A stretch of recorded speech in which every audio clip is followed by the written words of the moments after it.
Está no ar Gente que Fala, o melhor programa de debates do rádio brasileiro. Gente que Fala tem texto e direção geral do jornalista Fausto Camunha. Gente que Fala reúne de segunda a sexta-feira formadores de opinião para discutir as principais notícias do dia. Gente que Fala tem o selo de qualidade ABCOM.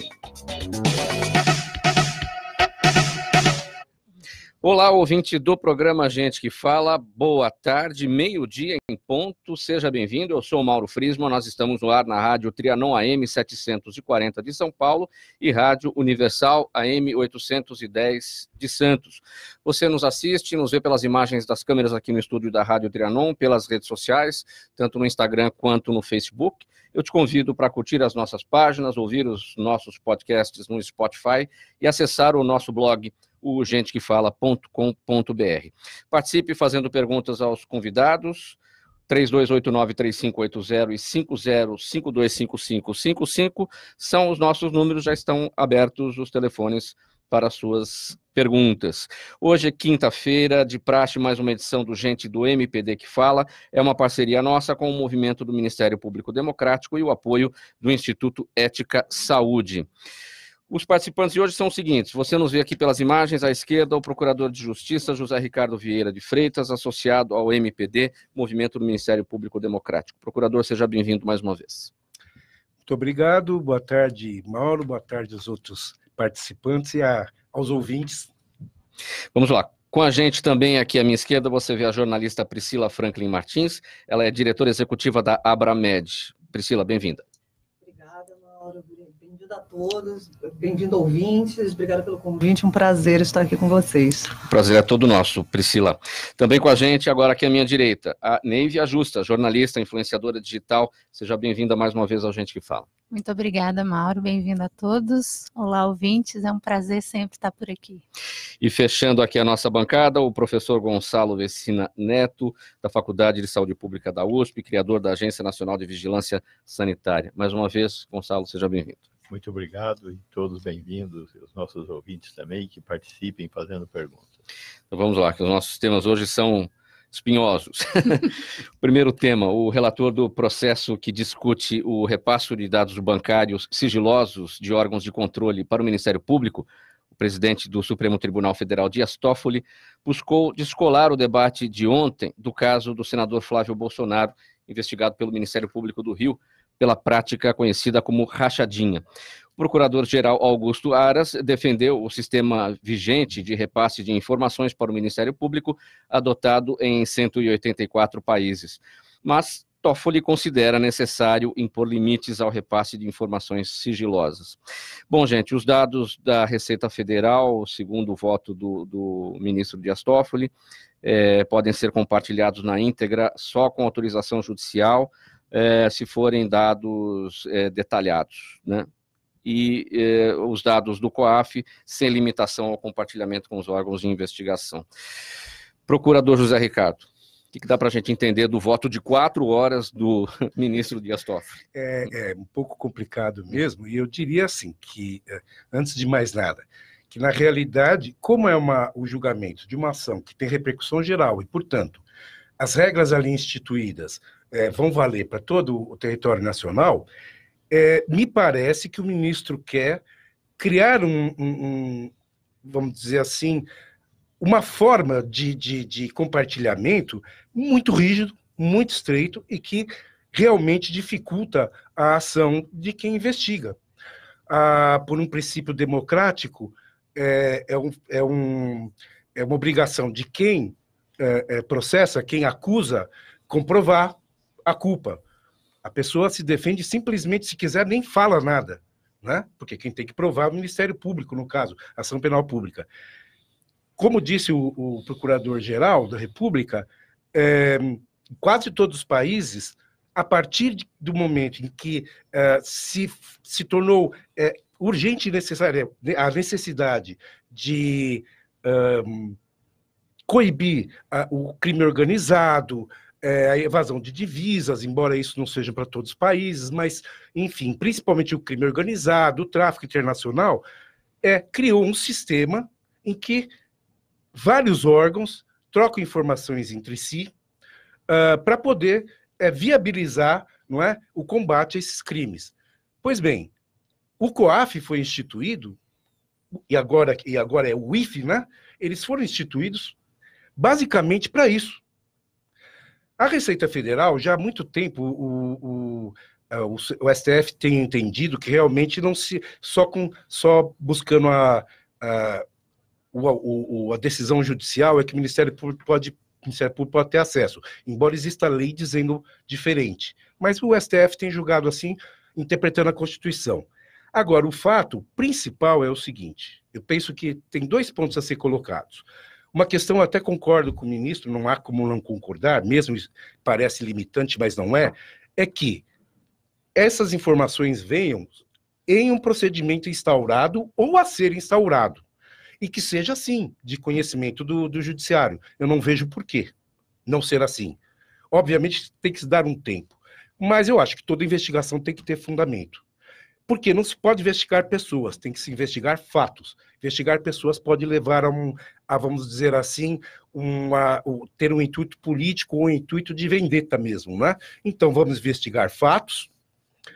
Então, tem que ter um procedimento. Agora, essas outras limitações que ele deu, não vejo sentido. Por quê? Que fazem o COAF e a Secretaria da Receita? Eles, verificando que tem um dado que é incompatível com a movimentação ou bancária ou mesmo tributária, eles entram em contato não só entre si com o Ministério Público e com a polícia. Por quê? Porque vê incompatibilidade a indício de crime. Indício de crime, a própria lei diz, é obrigação da autoridade que vê indício de crime encarregar os autos, ou para a polícia ou para o Ministério Público. Então, eu acho que amarrar o trabalho da polícia e do Ministério Público a milhões de regras não só dificulta, como também vai contra um princípio que é o agente público faz pela autoridade pública que tem. Procurador, nesse ponto que você disse que concorda com o ministro, que é a investigação de fatos e não a investigação de pessoas. Sim. Mas fatos, eles ocorrem por causa das pessoas. Não, sim, mas veja, eu vou dar um exemplo. A gente sabe que houve envolvimento de um político X, né, numa licitação fraudada. A licitação fraudada são os fatos. Agora, eu não gosto do fulano, eu vou investigar a vida do fulano. Está invadindo a privacidade dele. Então, não estou dizendo que fatos envolvem pessoas e pessoas envolvem fatos, sem dúvida nenhuma. Mas eu não vou investigar o José da Silva porque ele é meu adversário político. Ora, policiais, membros do Ministério Público e juízes, inclusive, também são humanos e podem ter comportamentos inadequados. Agora, para isso já existe várias formas de controle e não vejo por que criar mais regras restritivas numa interpretação da Constituição, fazendo com que dificulte. Hoje, no Brasil, investigar qualquer coisa já é de uma dificuldade assim enorme, né? Só como exemplo, as improbidades administrativas que, pelo menos no âmbito do Estado de São Paulo, elas têm início normalmente com o trabalho do Tribunal de Contas, porque os promotores não têm nem tempo de ficar atrás de tudo isso em razão de suas múltiplas funções. Priscila, você já consegue observar alguma tendência em relação aos votos dos 10 ministros que faltam falar? Olha, Mauro, primeiro, falar disso do lado de um procurador, para quem não é advogado, quem não é que não trabalha, não é o meu dia a dia, eu já fico intimidada aqui, viu, doutor Mauro? Sim, mas a sua impressão pessoal... Mas eu vou dar a impressão. Primeiro que eu acho que para a vida pública, é uma opinião muito particular, né? Para qualquer pessoa que entra na vida pública num cargo de legislativo, judiciário ou executivo, eu acho que deveria ser premissa transparente de dado. Eu acho que, apesar de existir, sim, uma importância de proteção de privacidade, eu acho que do momento que você se coloca numa posição onde você vai ser deputado, senador, ministro, você tem que estar disposto a ter a tua vida financeira transparente. Parto daí. Acho que o Toffoli... Aproxima um pouquinho mais, Priscila. Isso, o Toffoli, nas 4 horas de fala dele, Eu acho muito difícil que os próprios colegas dele ali tenham entendido metade do que ele falou, porque 4 horas, depois de 2 horas, você já não lembra mais o que foi falado no começo. Acho que isso vai se estender demais por conta de uma confusão de argumento que eu vi ali, talvez por eu não ser o meu métier fica mais confuso, mas acho que é confuso para eles também. E acho que vai ter uma dificuldade de chegar a alguma decisão aí, é a minha sensação. Acho importante a defesa da privacidade sempre, mas eu tenho uma torcida aí para que a coisa não vá por um caminho... A coisa que ele disse da lenda urbana, no caso do Flávio Bolsonaro... eu não sei o quão lenda urbana é isso, eu acho que tem a opinião pública vai pesar também, assim espero. Então eu acho que tem tempos difíceis e acho que o processo vai se alongar um pouco mais do que nós, população, gostaríamos. Nívia, como reagiram os seus seguidores nas redes sociais em relação ao voto do ministro? Está todo mundo muito confuso, né, Mauro? É o que a Priscila falou, um voto de 4 horas... falando javanês, como disse um colega do ministro, é muito difícil para nós que somos juridicamente leigos de entender o que acontece ali. Eu por exemplo, um dos debates que eu vi nos meus seguidores era por que ele já abriu se defendendo de que aquilo não tinha nada a ver com o Flávio Bolsonaro, então assumiu uma culpa de cara, né, trazer um conceito vulgar de lenda urbana para aquela assembleia ali era uma coisa que não combinava com o que estava sendo votado, com a importância do que estava sendo votado, né? Então eu sempre me coloco numa posição como jornalista, como influenciadora, de tentar entender o que está por trás, né, qual é a agenda que está por trás disso tudo. E a dificuldade de se ser transparente, ser sintético, objetivo, para que as coisas de fato fluam. A sensação que a gente fica é que quanto mais complicado for, quanto mais retórica eu trouxer, quanto mais eu for prolixo, melhor, porque ninguém vai entender nada e a coisa vai se arrastando. Então parece que é uma coisa que é feita para não funcionar, né? Então as discussões que eu tenho visto de ontem até eu vir para cá estão muito nesse sentido. E é um desafio para a gente, né? Professor Gonçalo Vecina, sua impressão sobre o voto do ministro Toffoli? Olha, falando como cidadão, eu, já que não sou operador do direito, eu entendo que a sociedade brasileira está passando por um estresse, que é um estresse de desenvolvimento. E a gente tem que entender esse estresse de desenvolvimento para não fazer as coisas caminharem no sentido inadequado. Na história brasileira, talvez a primeira vez que você tem um equilíbrio entre os defensores de ideias conservadoras e os defensores de ideias mais progressistas, liberais. Essa tensão, uma tensão única na história da República e mesmo do Império. E isso está trazendo a necessidade de você atualizar dispositivos que fazem o jogo de pesos e contrapesos que uma democracia tem que ter, serem revistos, revisitados. Então, nós temos que tomar muito cuidado só com a história de jogar o bebê junto com a água de banho. De resto, isto faz parte da normalidade democrática. Não podemos olhar para isso achando que seja a normalidade, porque vivemos tempos em que falar em normal e anormal ficou muito normal. Está errado. Nós temos que preocupar em garantir que continuemos vivendo numa democracia e que esses pesos e contrapesos consigam fazer jus ao que a sociedade espera desse balanço. Disso que eu espero.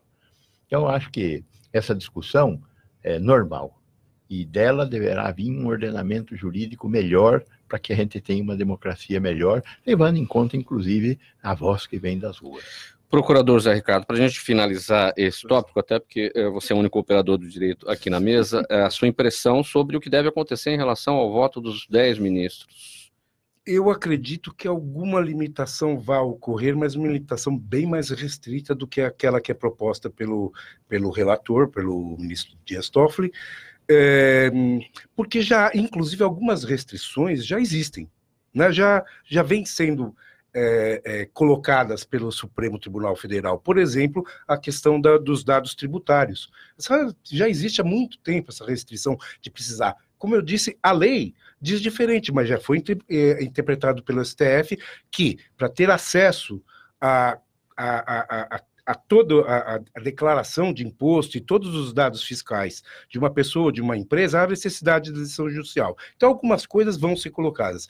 Outras, eu espero, sinceramente, que o bom senso faça com que os outros ministros aclarem um pouco. Com todo o respeito ao ministro Dias Toffoli, parece que ele está fazendo uma receita de um bolo que a gente não sabe o que vai virar esse bolo. É uma confusão muito grande. E eu quero aproveitar a oportunidade para explicar melhor quando eu falei de fatos e pessoas. Eu quero dizer assim, se existem fatos, investigamos os fatos e as pessoas. Mas eu não posso investigar as pessoas para descobrir fatos, porque aí é perseguição. É só isso. Mas é óbvio que qualquer país que vive, inclusive, no mundo globalizado, embora aí nós vejamos no mundo algumas repúblicas modificando esse tipo de entendimento por questões políticas, mas no mundo globalizado, sem esse tipo de informação e sem celeridade, jamais vai ser possível responder aos anseios sociais de coibir atos criminosos, principalmente crime do colarinho branco e de quadrilha, essas outros crimes graves. Mais uma pergunta, procurador, um pouquinho não fora do tema, mas paralela ao tema. Em tempos de aprovação de lei contra o abuso de autoridade, aquele fato da semana passada, quando o ministro Dias Toffoli pediu os dados de 600 mil pessoas, isso não se configura um abuso de autoridade? Olha, configurar o abuso de autoridade, a lei é tão mal redigida, esse abuso de autoridade, e ela foi, de qualquer forma, porque houve movimento social e o movimento, inclusive, dos representantes de categoria, né, do Ministério Público, a Associação de Magistrados. Então, assim, para tipificar o abuso de autoridade como crime, veja bem, eu não estou falando em termos leigos, tem que ver se está no tipo penal fazer a conduta está bem amarrada, né? Sempre é assim, subtrair coisa alheia móvel no caso do furto. Então, tem que estar ali, subtrair coisa alheia móvel. Se for outra conduta, não é furto, pode ser até outro crime. E tem vários crimes descritos. Agora, essa própria lei, ela diz que tem que ter intenção, e aí já começa a confusão. Qual foi a intenção do ministro Dias Toffoli? E quem vai descobrir essa intenção? Agora, vamos dizer assim, poderia até ser questionado essa conduta, tá, perante o Senado. Não seria possível. Não é o que eu acho que seja razoável fazer. Já digo antes de mais nada. Mas, realmente, a conduta... Por que pedir todas essas informações? Né? Qual o fundamento? A Constituição diz, né, que toda decisão tem que ser fundamentada, então não me parece que me manda isso porque eu quero, me parece que não é uma conduta razoável. No entanto, depois voltou atrás, são jogos que, vamos dizer assim, envolvem um pouco de política, não tenha dúvida, porque o Supremo é um tribunal jurídico e político. Bom, nosso próximo tema... A proposta de emenda à Constituição que permite prisão após condenação em segunda instância foi aprovada ontem na Comissão de Constituição e Justiça da Câmara. A PEC inicialmente mudava o inciso número 57 do artigo 5º da Constituição, que diz que ninguém será considerado culpado até o trânsito em julgado de sentença penal condenatória. Como há divergências sobre se esse inciso seria uma cláusula pétrea, que não pode ser modificada por emenda, a nova proposta substitui os recursos extraordinários, no caso do STJ, e os especiais, no caso do STF, às cortes superiores, né, pelas ações, uma substituição desses recursos pelas ações revisionais. A gente está falando aqui, procurador, da PEC 199, do deputado Alex Manente, do Cidadania, daqui de São Paulo, antigo PPS, que acaba, então, com esses recursos extraordinários e especiais no STJ e no STF, substituindo pelas ações revisionais. Qual a chance disso avançar? Foi admitido isso lá na CCJ, e ainda a gente tem uma opção paralela correndo no Senado também, né? Sim. Fazer algumas diferenciações, antes de responder mais pontual, de forma pontual, assim, desde que houve a mudança do entendimento do Supremo, e nós temos que ver que a ação em que passou, que eles votaram para dizer qual é o momento da prisão, era uma ação para confirmar a constitucionalidade do artigo 283 do Código de Processo Penal, que introduziu uma modificação, na verdade foi uma lei de 2011, que introduziu uma modificação no artigo, afirmando que quais são as hipóteses de prisão. E tem aquelas prisões cautelares, a prisão provisória, temporária, em flagrante e tal. Era incluir mais um tipo. Para incluir, na verdade, não é mais um. É para, na verdade, limitar a prisão, porque lá está dizendo que depois do trânsito julgado, é ali que a ação dos partidos políticos e da Associação dos Advogados Criminalistas queriam que o Supremo verificasse a constitucionalidade daquilo perante o artigo 5º, inciso 57 da Constituição. Ou seja, eles provocam, falando daquela redação, eles provocam a interpretação do artigo constitucional para quê? Para reduzir a possibilidade de prisão. É um assunto extremamente complexo, já falei dele aqui mesmo na rádio, e eu acho que as duas posições são relativamente defensáveis, né?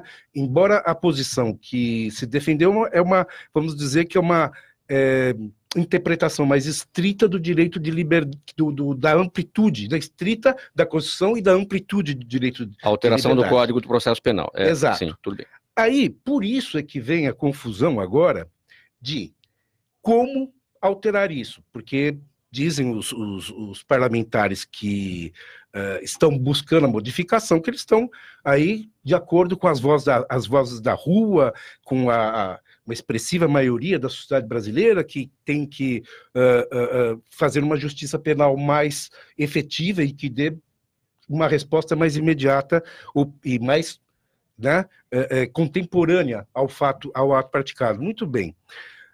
Na interpretação desses 6 ministros que falaram sobre prisão só depois do trânsito julgado, a interpretação que a gente tem que ter, agora já para o segundo fato, vamos modificar a legislação. A interpretação, pelo menos que eu tenho, vamos dizer assim, mas que eu acho que é mais correta, é que sim, eles falaram que é um direito individual, e se é um direito individual, a cláusula é pétrea. Então, se quiser mudar isso, há uma chance do Supremo vir a ser acionado e vir a falar de novo, talvez também por maioria apertada. No caso do 57. No caso do 57. Sim. Aí a questão de mudar a legislação, porque também tem gente que quer mudar o Código de Processo Penal. Também acho que iria cair no Supremo. Por quê? Que é o que ocorre no Senado, que é o projeto da juíza Selma, em parceria com o ministro Moro. Exatamente. Sim. Por quê?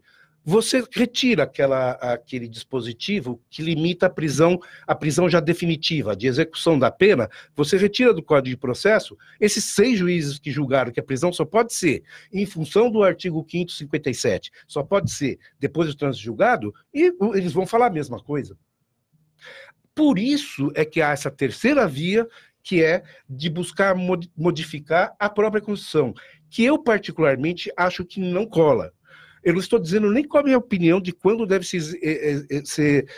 começar a executar a pena, embora eu acho que para efetividade, realmente o Brasil assim, permite um absurdo de recursos e nós temos que traçar um novo perfil para isso. Agora, eu acho que não passa pelo seguinte, qual é a proposta aí? É simplesmente você mudar o artigo 102 e 105 da Constituição, 102 é o recurso extraordinário ao Supremo Tribunal Federal e... Não, ao STJ. Não, o recurso extraordinário é Supremo. É Supremo. Especial, o especial é o STJ. É o STJ. Tá? O 102 é do extraordinário, o 105 é do especial. Lá, aqueles dispositivos dizem quando é que cabem o recurso extraordinário e o recurso especial. Eles mudariam esse dispositivo dizendo que não cabe. Mas para evitar a reclamação de que então não se pode mais chegar nos tribunais superiores, eles estão querendo criar essa revisão criminal para verificar. Aí seria ou erro na interpretação da lei, que é o recurso especial STJ, ou erro na interpretação da Constituição. Mas como essa ação revisional não seria recurso, o trânsito julgado se daria... na segunda instância. Na segunda instância. Mas isso só valeria, procurador, a partir... da aprovação da lei. Prisões em segunda instância anteriores à lei, a lei não retroage. Pois é, então. já vi entrevistas de juristas assim de muita qualidade dizendo que não, a regra é processual, porque o direito material penal não retroage. Se eu criar um crime, criar um novo crime, hoje, por exemplo, declarado o crime de homofobia pelo Supremo porque o Legislativo não se manifestava, né? A partir daquela declaração, transjugada daquela sentença, ou de uma nova lei que entra em vigor, os atos que ficaram para trás realmente não podem ser considerados crime. A pessoa tem a garantia de saber o que ele tem que fazer ou não, pelo menos poder saber. Agora, tem gente que diz que isso é regra processual. Eu acho que no Supremo não vão interpretar que é regra processual. Vão interpretar sempre em prol da liberdade, mas também pode ser com uma votação muito apertada. Última, assim, observação que eu faço é que eu até acho interessante essa PEC de restringir o cabimento do recurso especial extraordinário e criar uma outra forma de buscar, primeiro, porque esses recursos têm sido utilizados, a maioria deles, só para protelar, porque você vai falar que tudo se fala que ofendeu um artigo lá de lei federal. Aí, a primeira limpeza que é feita é pelos presidentes dos tribunais ou vice-presidentes de área específica, direito civil, direito penal, direito público. Normalmente não se dá prosseguimento a esses recursos, mas aí cabe agravo ao Supremo, aí vai caber recurso, e ninguém nunca vai olhar sequer o caso. Vai olhar só se cabe, só que isso aí, anos se passam. Então, acho interessante diminuir. Só acho que, vamos dizer assim, o peso da Ordem dos Advogados é muito grande no parlamento e restringir recursos é uma coisa que realmente mexe com vamos dizer, com a categoria e vai ter muita resistência. Priscila, novamente, agora depois dessa aula do procurador José Ricardo. Excelente aula. Na sua avaliação, a gente não estaria discutindo nada disso, dessas alternativas todas que estão lá no Congresso, se a justiça fosse mais rápida, mais célere e não tivesse essa coisa de protelar nas instâncias superiores. Essa questão da segunda... Primeiro, eu acho interessantíssimo a gente, população, cidadão comum, falando em segunda instância. Até ontem ninguém sabia o que era isso. Eu acho que já teve um avanço grande aí, né? Mas me preocupa um pouco. Vou dar um passo para trás. Essa para mim é delicado. Tem horas que eu fico de um lado, tem horas que eu fico do outro. Não sei exatamente o que é o melhor. Quando a gente pensa, olhando o cenário atual do Brasil, o que levou isso tudo a acontecer, né? Falando aí da Lava Jato, olhando para alguns anos atrás, principalmente da Lava Jato, é óbvio que existe aí uma comoção popular para apoio, porque não querem que livre quem foi preso depois de tanto trabalho no Ministério Público, e você vê um monte de gente podendo ir para a rua de novo, é preocupante e a gente... existe a comoção popular. Mas pensando num cenário ideal, imaginemos que se fôssemos um país escandinavo, onde o cenário político é menos conturbado que o brasileiro, será que a liberação, a condenação não é o termo certo, né? Será que o aprisionamento na segunda instância não seria precoce? Eu não sei, eu não consigo tomar uma decisão. Assim, olhando o cenário brasileiro atual, eu gostaria que a coisa ficasse como estava. Quem tem que estar na cadeia, fique na cadeia logo. Mas se a gente um dia avançar para um cenário um pouco melhor e para onde gostaríamos de chegar em termos de justiça, será que a gente não vai colocar atrás das grades precocemente gente que não deveria estar lá? É um questionamento que eu me faço. Neive, a culpa é da presunção de inocência. É um tema espinhoso, né? Como a gente falou no começo. E muito confuso. Eu estou com a Priscila que eu fico muito feliz de ver que a gente está conversando sobre isso nos dias de hoje, faz parte das dores do crescimento do processo democrático, mas é muito inacessível. Eu fico imaginando o trabalho, eu acho que deveria já haver um curso de jornalismo jurídico, né?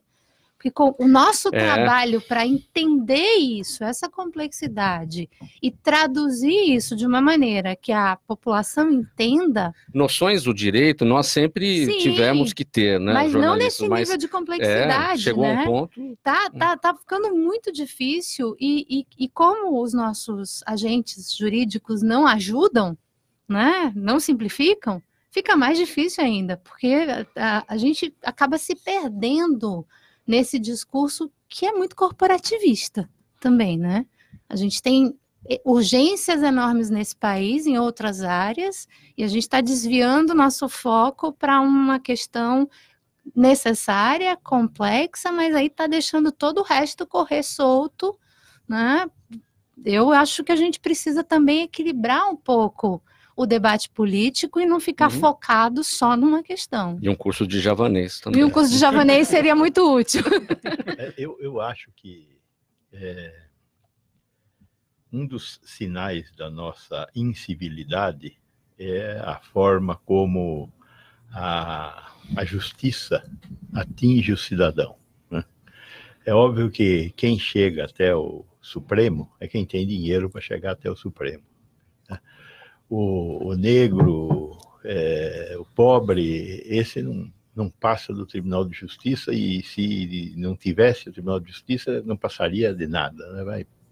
Então, essa incivilidade é uma coisa que nós precisamos pensar na operação do sistema de direito, que é fundamental para uma sociedade civilizada. Nesse sentido, eu acho que nós temos que buscar corrigir esses instrumentos, e acho que ter 4 instâncias é um abuso, né? 2 instâncias é adequado, e eu acho que os recursos e tal, ao superior e ao Supremo, no caso da lei da Constituição, fazem sentido. Mas eles teriam que ser requalificados. Acho que estamos no momento de fazer a requalificação. E esse receio que a Priscila colocou, que eu acho que é um receio correto, né, de você fazer uma injustiça, tem um outro aspecto também. Até que ponto hoje os tribunais de alçada não se sentem meio soltos para fazer qualquer coisa que vai ser corrigida na instância superior? E que, se eles tivessem a noção de que são uma instância onde as coisas terminam, não seria diferente a forma de julgar. Procede, sim. Então, temos que pensar um pouco nisso também. Né? Já que tem revisão lá em cima, vamos deixar que isso aqui corrijam lá para cima. E eu acho que, concordo também que os advogados vão ficar muito preocupados, porque isso aqui é um ganha-pão, né? Mas eu acho que temos que trabalhar no sentido de aperfeiçoar um instrumento fundamental para a construção de civilização e igualdade. Muito bem, saindo agora da política, vamos falar de saúde, minha gente. O governo federal sancionou a lei que prevê que os exames para diagnóstico de câncer devem ser realizados no prazo de 30 dias após a primeira suspeita do médico pelo Sistema Único de Saúde. O dispositivo, que altera a lei número 12.732 de 2012, que prevê 60 dias entre o diagnóstico e o início do tratamento do câncer em pacientes do SUS, é fundamentado no fato de que o tempo de identificação da doença impacta no tratamento e na chance de cura do paciente. Professor Gonçalo Vecina, de qualquer maneira, com certeza, hoje, muita gente também não consegue ter o tratamento nesse prazo que a lei já estabelece de 60 dias. 30 dias, como é que vai ficar? Veja bem, nós estamos falando de diagnóstico ainda, não de tratamento. É óbvio que quanto mais cedo eu faço um bom diagnóstico de câncer, porque tem certos cânceres que fazer o diagnóstico pode ser o caminho mais curto para cometer um erro, né? O câncer de próstata é um desses cânceres. É um câncer de evolução lenta, e que esse tipo de coisa que nós estamos vivendo agora, outubro azul, etc., é uma bobagem do ponto de vista científico. Novembro azul. Novembro azul. Outubro rosa. Outubro rosa. E a Neiva está de rosa. Mas, de qualquer forma, o câncer de próstata tem uma outra história clínica. Mas o que eu quero dizer é o seguinte: nós não temos como ter na prateleira um estoque de exames. Então, você precisar de um exame, você não vai fazer o exame de imediato, ou um tratamento, você não vai fazer o tratamento de imediato. Tem que ter um tempo em que você planeje e tenha condição de fazer essa oferta. Nenhum país do mundo tem como fazer diagnóstico e tratamento de imediato de nada. Então eu acho que é boa a ideia de colocar um prazo, 30, 60 dias, existem países que é 90 dias, enfim. Tá ok, vamos passar para 30 dias. Ok, a questão é qual vai ser a consequência a partir disso. Quer dizer, os governos, particularmente o federal e os governos estaduais, que são os responsáveis pelos atos médicos mais complexos, têm que passar a organizar filas. E essas filas têm que ter a ver com a relação entre o que eu tenho para oferecer de exames e a demanda que eu tenho. Eu tenho como estimar, muito bem estimada, as demandas. Hoje, olhando para os dados epidemiológicos do Brasil e de outros países, nós temos como estimar a demanda na maioria desses exames e desses tratamentos. E aí, construir o modelo de garantir a oferta. Neste momento, nós não temos condição, por exemplo, de fazer uma rede de aparelhos de PET-CT para fazer exames para câncer, né? Mas teríamos que estabelecer que esses 30 dias vão começar a vigorar a partir de 6 meses, quando vamos comprar as máquinas, fazer as casamatas, para ter essas instalações desses equipamentos. Agora, tudo isso custa, e tem que haver reserva de recursos. Num momento em que estamos sob a vigência da emenda constitucional 95, a emenda constitucional do fim do mundo, que congela gastos públicos. Então, é tudo muito legal, muito bom, mas não existe viabilidade de hipótese alguma para essas coisas. O Brasil sabe fazer filas. Nós organizamos excelentes filas de transplantes. Todos os transplantes têm fila e a fila é absolutamente respeitada e ela tem 2 critérios, ordem de chegada e gravidade. O que salva a fila de transplante é a oferta de órgãos. Como a oferta de órgãos ela é relativamente pequena, eu consigo organizar a utilização e o gasto que eu tenho com os transplantes. Agora, no caso desses exames, eu tenho que, por um lado, aumentar a oferta para conseguir fazer frente à demanda nos 30 dias definidos pela lei. Eu acho que essa lei foi feita de uma forma burra e com ela se passará o que se passa com as leis burras. Ela não pegará. Porque a carroça foi na frente dos burros. Olha, a estrutura não foi ideia pensada. É boa. É necessário que haja um ordenamento de oferta desses exames e dos tratamentos. Porém, nós temos que pensar na realidade. Como é que faz para fazer isso? Então, o governo federal, por exemplo, decidiu oferecer tratamento de radioterapia para toda a população. Importante, fundamental. O que fez? Montou uma política, fez uma licitação para contratar a compra de 85 aceleradores lineares que estão sendo distribuídos pelo Brasil. Quem ganhou a licitação está instalando uma fábrica que já está funcionando em Jundiaí, a Varian, para vender os aceleradores lineares, para a gente ter acelerador linear para tratar câncer, que é fundamental. Então, é uma coisa mais inteligente do que essa de tirar uma lei da cartola que não vai pegar.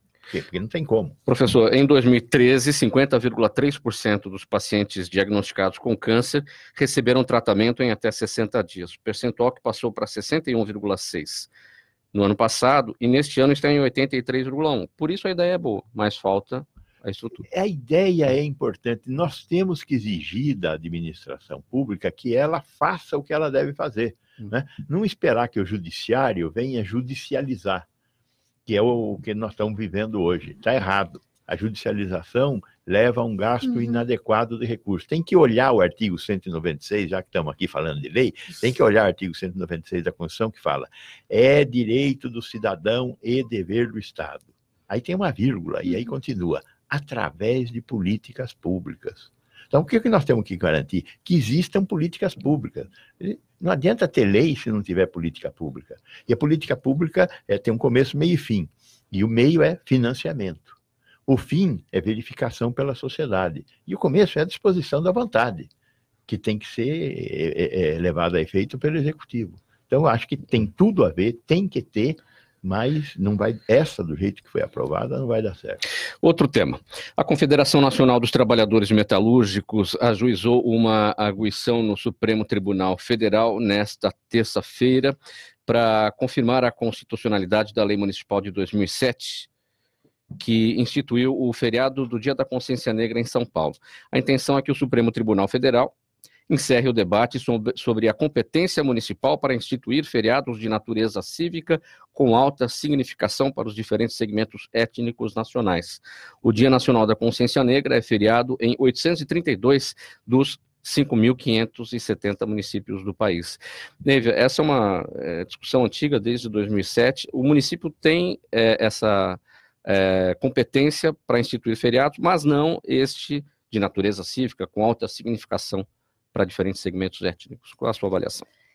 Eu acho bastante sintomático ser esse, especificamente a discussão em cima desse feriado, Dessa data, né? Porque até recebi hoje ontem um texto radicalmente contra a questão da consciência negra, do Dia da Consciência Negra, da negação do racismo institucional desse país.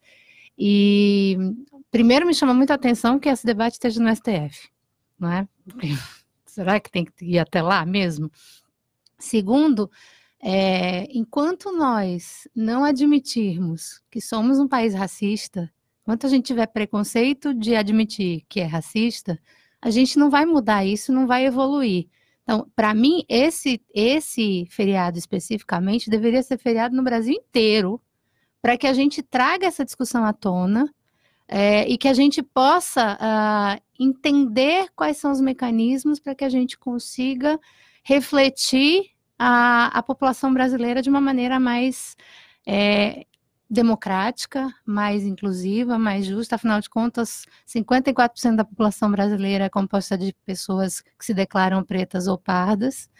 Nós vimos recentemente os dados do IBGE que por todas as políticas afirmativas de inclusão, né, de cotas nas universidades, hoje você tem mais negros nas universidades do que pessoas brancas, mas a gente tem muito trabalho para fazer. Então, para mim, esse feriado especificamente é um feriado absolutamente necessário para a gente levar essa discussão nesse país de uma maneira mais organizada e mais aprofundada, e não ficar negando uma coisa que a gente tem preconceito de achar que a gente é, né? Então, nesse caso especificamente, eu acho que precisa do feriado e me chama muito a atenção que a discussão esteja em cima desse feriado. Acho muito sintomática. Por que não está se discutindo outros feriados? E por que é só em São Paulo que está essa discussão? Se tem 832 municípios com esse feriado estabelecido. Depois eu posso fazer uma correção a respeito de ficar só em São Paulo. Na realidade... É que na notícia está dito, porque essa discussão, né, no Supremo Tribunal Federal, que é instância para tratar de assuntos... Porque a Confederação Nacional dos Trabalhadores Metalúrgicos levou ao Supremo numa ação direta, que é de competência direta. O que ocorreu foi o seguinte: interesses econômicos, não tem a menor dúvida, esses feriados têm sido questionados no grau... Normalmente, com ações, quando é município, ou mesmo quando é o feriado estadual, nos tribunais de justiça, na Corte Especial, que é quem julga a constitucionalidade dessas leis municipais e estaduais. E eu tenho até escrito aqui, mas se não, olha, pelo menos 5 estados: Maranhão, Rio Grande do Sul, Minas, São Paulo, vários estados em que elas foram julgadas inconstitucionais. E veja bem, não é pela matéria, é pela matéria por causa de competência. Eles dizem que essa não é competência do município. Eu concordo, mas eu não tenho nem o que dizer, nada contra, com a Lívia, que deve ser feriado nacional. Até porque eu já penso assim, que um grande erro da cultura popular brasileira e de historiadores é dizer que esse país é o país da fraternidade, ele está, historicamente, é o país da violência. Sim. Trazer uma população toda de um continente para vir trabalhar, tirar ele do seu meio, da sua religião, da sua sociedade, da sua comunidade, e vem forçá-lo aqui a ser objeto, né, e ser tratado como é. Então, eu também concordo que tem que ser um feriado nacional. Agora, veja, mesmo querendo defender a ideia, eu não estou defendendo o que deva ser, mas tecnicamente falando, a questão chegou porque, na realidade, a Confederação levou justamente porque os tribunais de justiça estão dizendo que não, já tem julgado do Supremo dizendo que não, mas tem julgado em que envolvia a questão trabalhista de pedir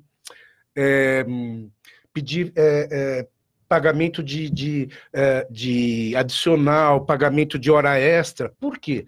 Porque uma indústria farmacêutica obrigou as pessoas a irem trabalhar dizendo que a lei é inconstitucional. A pessoa, para não perder emprego, foi trabalhar. Houve uma ação, ela ficou na ação da Justiça do Trabalho, porque era pedido, queria-se dizer que era constitucional a lei, mas isso é uma declaração, vamos dizer assim, não é a declaração de controle difuso, é específico para aquele caso, não atinge outras pessoas. Isso foi parar no TST e o TST disse que é constitucional. Agora, o que a Confederação Nacional tenta é levar para o Supremo dizer que é constitucional, lei municipal ou lei estadual. E tem um argumento bem razoável. No direito é assim, eu não vou dizer que o argumento é definitivo, né? Mas é bem razoável.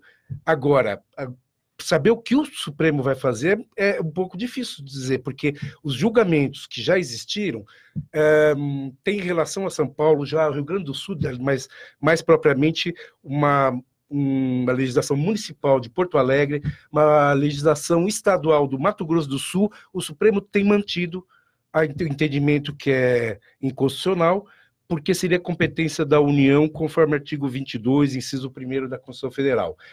A Confederação Nacional dos Trabalhadores Metalúrgicos foi atrás de dizer exatamente o contrário, que ela não fere a Constituição, porque não tem que se entender, é que o Supremo diz que essas relações dizem relação a trabalho também, porque envolve, vamos dizer assim, o não trabalhar, né, o feriado. E envolve a questão do direito civil, e eles dizem, com razão, que o artigo 22, inciso 1º, diz que isso é competência exclusiva da União, mas pode-se interpretar também, né, na questão do valor cultural e localizado, que aí permitiria que o município e o Estado legislassem. Agora, sinceramente, eu estou com a Nívia quando diz que tem que ser nacional, porque daí acabaria, inclusive, com a discussão. E qual a dificuldade em a União estabelecer que esse feriado seja nacional, tomando por base o 13 de maio, dia da abolição da escravatura? Pois é, eu acho que levar para o 13 de maio, eu acho que tem uma questão política aí, que a própria, os próprios, vamos dizer assim, os próprios descendentes da população africana entendem que não, eles preferem, eu acho que com razão, verificar outros fatos históricos, como o quilombo dos Palmares, como o quilombo de Leblon, teve um quilombo de Leblon, onde inclusive teve eles, para fazer a campanha vamos dizer, de fuga dos presos mesmo, eles instituíram lá a camélia branca, era um sinal de que tinha que ajudar aquele negro que estava fugitivo, né? Mas, enfim, acho que a comunidade não quer. Mas eu acho que a dificuldade em estabelecer é econômica, com o feriado nacional, né? Os sindicatos patronais, é só que chegar a lei que eles vão questionar, né? Seriam 3 feriados no mesmo mês, né? O 2 de novembro, o 15 de novembro. E o 20. É muito próximo, Podemos acabar com o de 15 de novembro, já que a República ainda não está funcionando. É uma boa, é uma boa. Vamos chamar o Marechal Deodoro para ver. Priscila. Mauro, primeiro eu vou te pedir desculpas, eu vou retomar o tema anterior. Tá. Porque eu sou da Associação Brasileira de Medicina Diagnóstica, então falar de eu não podia, porque o professor Vecina é uma sumidade, eu jamais interromperia ele, porque eu quero ouvir tudo que ele tem a falar. Mas eu acho importante a gente situar duas coisas aqui. Primeiro, a importância do diagnóstico precoce, que o professor muito bem colocou.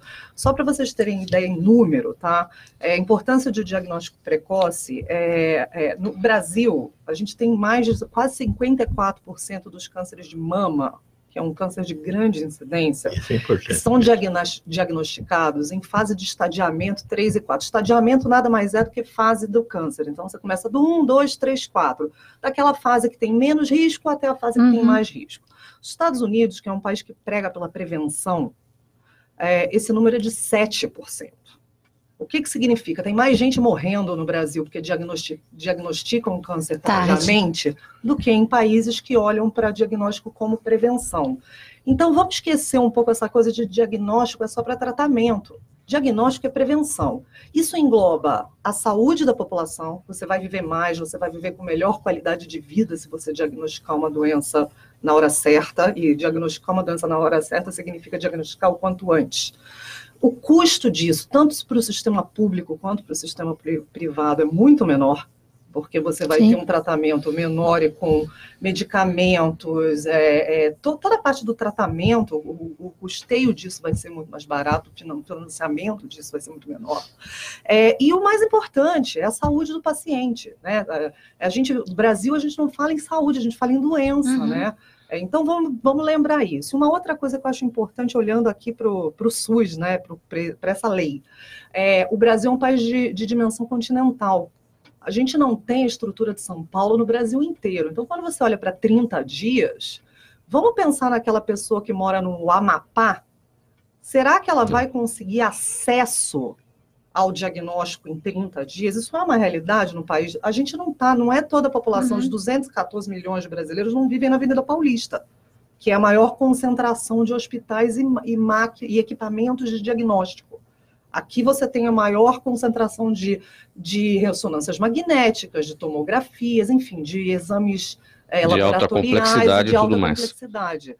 Isso não é uma realidade Brasil afora. Então, você colocar um prazo, que eu acho ótimo, se a gente fosse São Paulo. Se fosse tudo igual, né? A região central de São Paulo, porque São Paulo é uma cidade também com dimensão de país. Se você vai para o extremo da Zona Sul, para esse cara ter acesso ao diagnóstico, isso é real? É factível, então, né? Só queria fechar aí, porque eu fiquei com vontade de falar. E falando da consciência negra, concordo com o Neiva, o Brasil é um país racista, sem dúvida. Agora, uma coisa que me preocupa, o feriado pelo feriado, tá? Eu acho que antes de você fazer um feriado, você precisa fazer uma campanha de conscientização da população. Eu sou carioca, não é? A população negra no Rio de Janeiro é a maior parte da população. O feriado surgiu lá, essa coisa da consciência negra no Rio é onde é latente, né? Você não ter educação da população porque existe aquela data, não vai adiantar nada. Oba-oba para ir para a praia, tomar cerveja e esticar um feriado prolongado. O que acontece com muitas outras datas também. O próprio 15 de novembro agora, ninguém sabe do que se tratou. Então, assim, eu sou super a favor do feriado nacional, não sou contra, não. Mas eu acho que antes de você estipular um feriado, você tem que criar uma campanha de educação da população do porquê que aquele feriado existe. Passar isso pela escola. Exatamente. Isso tem que começar na sala de aulas. Eu acho que consciência negra devia estar na grade curricular. Sim. Tem que ser ensinado para as crianças, que, por sua vez, multiplicam isso para os seus pais. Racismo existe, homofobia existe, enfim, N outro. O Brasil é um país de preconceituosos. Agora, tem exemplos no mundo muito interessantes que a gente podia aprender com eles, né? Austrália e Nova Zelândia foram países que dizimaram aborígenes e maores, assim como nós fizemos com os índios e com os escravos, né? É uma dívida histórica, onde o governo criou uma lei para, de alguma forma, retribuir para essa população. Vamos olhar para outros países e aprender com o que eles estão fazendo de certo. Só criar uma data no calendário onde as pessoas não vão trabalhar para dizer que são conscientes, para mim é questionável. E você citou a Austrália. A Austrália é considerada o Brasil que deu certo, né? Tem a mesma idade do Brasil, está na mesma... É só a população que é um pouquinho diferente, um pouquinho né? diferente. 10 vezes menor, mas... Gente, 12h52 agora aqui na Rádio Trianon. Nós vamos para um intervalo rapidinho. Na volta, perguntas do público do Gente que Fala. Até já. Este é o som característico da espécie urbana chamada Sedentarius morgandus. Seu habitat é o sofá, mas mudanças foram observadas com a chegada da virada esportiva. Virada Esportiva 2019. Muito esporte e lazer nos dias 23 e 24 de novembro. Acesse prefeitura.sp.gov.br/virada esportiva. Prefeitura de São Paulo.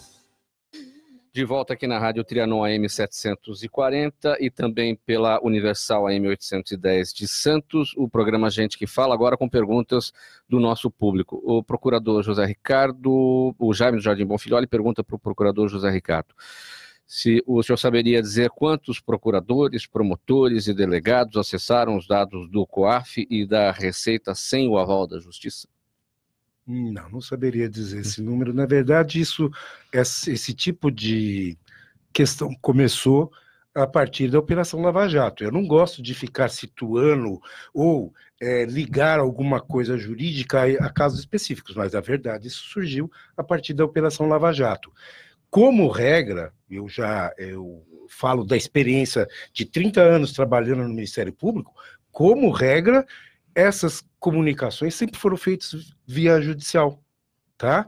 Agora, a partir do momento que o Ministério Público Federal passou a fazer forças-tarefa, né, não é que isso já não existisse, mas, por exemplo, na área de combate ao crime organizado, teve início em São Paulo com o Ministério Público Estadual, que criou o primeiro GAECO, se espalhou pelo país, mas sempre houve o controle. Agora, o número, não, eu acho que talvez quem pudesse dizer isso, além dos próprios órgãos envolvidos, é o Dias Toffoli, porque o ministro Dias Toffoli, porque ele pediu todos os dados. Ele disse que uma das coisas que ele queria averiguar era justamente isso. Mas me parece que ele também fez um despacho solicitando esses dados à Procuradoria-Geral da República. E a Procuradoria-Geral da República vai dar essa resposta. Eu não tenho meios agora de falar em números de forma alguma. Mas, de qualquer maneira, o acesso pelos procuradores a esses dados, tanto do COAF, atual o IFE, e os dados da Receita sem o aval da Justiça, até então, estava valendo. Sim, estava, sim. Sim, veja, gosto de dizer, o COAF, que se transformou em o IFE, foi criado justamente dentro de uma perspectiva não brasileira, de uma perspectiva de combate ao crime organizado em vários países. O Procurador-Geral da República citou 182, me parece, eu não sei. Mas, enfim, o fato é que isso é um movimento internacional, não é nem brasileiro, e estava sendo feito. Agora,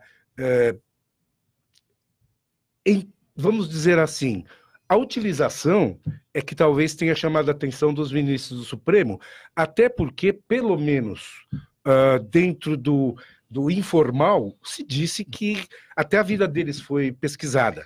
Isso gera uma reação, sem dúvida nenhuma. Agora, volto a dizer, não acho que o Ministério Público e a sociedade têm que responder por eventual desvio de um profissional, tá? Existem meios de verificar o que foi feito ali.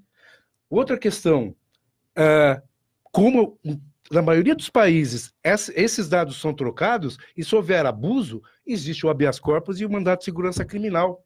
Agora, a partir do princípio, como alguns ministros dizem, abuso do Ministério Público, quer dizer, não é daquele profissional, mas do Ministério Público, não vale esse tipo de raciocínio, até porque o juiz poderia abusar também, todo mundo pode abusar, e vai ter o fiscal do fiscal do fiscal do fiscal, não para nunca.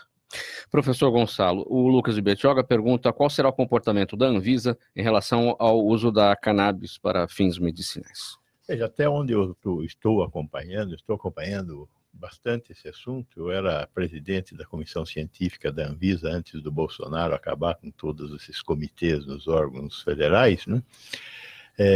Nós tínhamos já nos manifestado em relação à excelente proposta da Anvisa de garantir acesso da população brasileira a um produto que é sabidamente importante para o controle de dor e de uma série de outras doenças muito complicadas, como o caso da epilepsia. Então, a cannabis é fundamental para tratar um monte de doenças. E está havendo um comportamento de uma parte da sociedade de que nós estamos falando de uma droga que vicia, que não sei o quê, que não sei o quê. Isso é bobagem, é burrice, é ignorância. Então, a agência está se movimentando de maneira muito adequada no sentido de liberar a cannabis e de que a produção dos subprodutos da cannabis no Brasil seja feita através de plantações de cannabis no Brasil, que é uma medida econômica muito razoável também. E aí tem um conjunto imenso de regras para fazer o controle da plantação.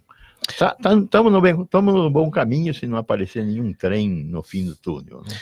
Priscila, perdão, a Patrícia de Mauá te pergunta qual é a garantia de que podemos ter, de que nossos dados financeiros já não são disponibilizados sem o nosso consentimento?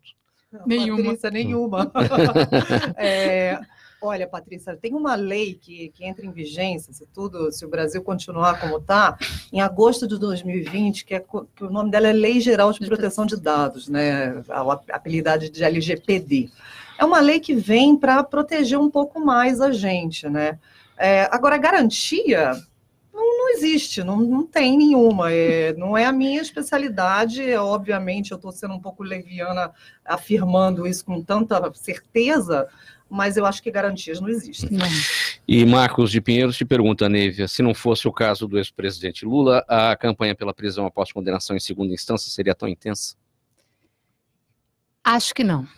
Acho que não. Eu acho que como a gente vem vivendo uma polarização nesse país, né, desde a eleição do ano passado, muito intensa, essa paixão por esse tema é absolutamente motivada pela soltura do ex-presidente Lula. Não tenho a menor dúvida disso. Se não fosse ele, a gente não estaria falando sobre esse assunto. Nívia, sua palavra final, sua despedida, seus canais.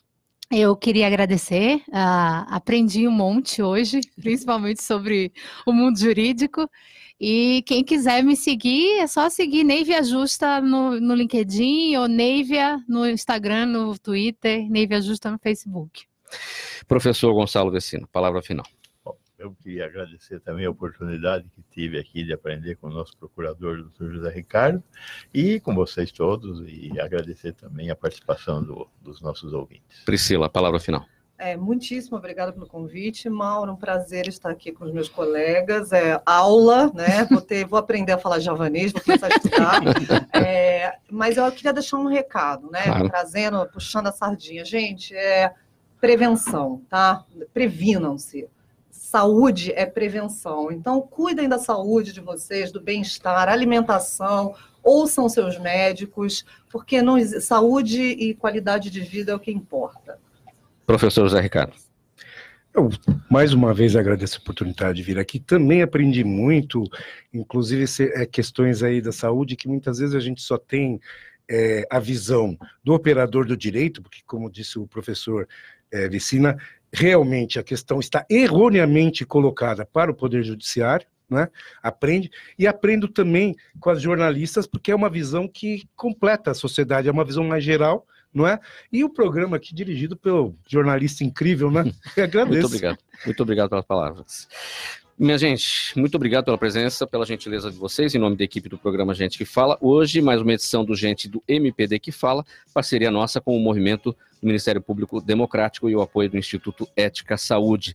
Procurador de Justiça José Ricardo Vieira de Freitas, a jornalista Priscila Franklin Martins, a jornalista influenciadora digital Nívia Justa, o professor da Faculdade de Saúde Pública da USP, Gonçalo Vecina Neto. Na mesa de som, o Fabiano Souza, na direção técnica da Rádio Trianon, Sérgio Souza, apresentação minha, Mauro Frisman, pauta e redação Pedro Schiavon, diretora de produção Zenilda Salvato, direção-geral do programa do jornalista Fausto Camunha, e do outro lado do Gente que Fala, você ouvinte, a razão da nossa presença aqui.